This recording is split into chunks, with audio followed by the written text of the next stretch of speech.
Live from KTV in Reno, you're watching 2 News at 6:30.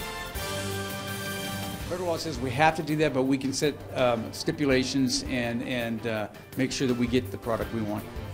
Greyhound is moving from its station in Reno to Centennial Plaza in Sparks. It starts in December, and it could be even sooner than that. And that is tonight's 2 News big story at 6:30. Federal funds were used here to help build Centennial Plaza, so they now have to take 13 Greyhound buses. I'm Landon Miller. And I'm Kristen Revington.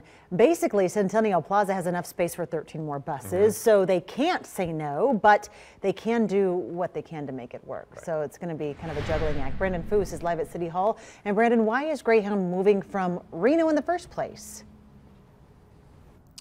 Well, Kristen, they sold their building in Reno because it's right by the Reno, so it's prime location for any number of things besides a bus station. On top of that, Greyhound prefers to be attached to another station rather than act as a standalone Greyhound station.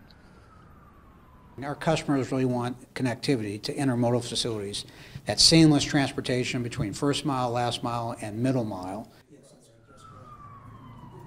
Greyhound will have their own ticket booth and an attendant as long as they have buses out.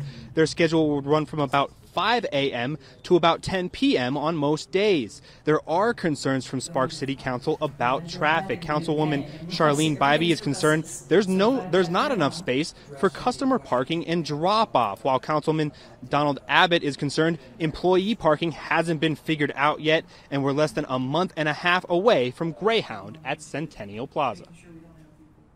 I think it's imperative for Greyhound to get through everything that we need them to do, because they have to be up and running by, I think, December the 3rd is the latest, because they lose their spot in Reno, so they've got to have somewhere to offload these buses. Blankenship tells me December 3rd would be the last day they would move to Centennial Plaza, but it could be earlier if everything gets hashed out. But RTC and Greyhound still have to work out the terms for the lease for Centennial Plaza, but Blankenship says that will happen very soon. Covering the big story in Sparks, Brandon Foos, 2 News.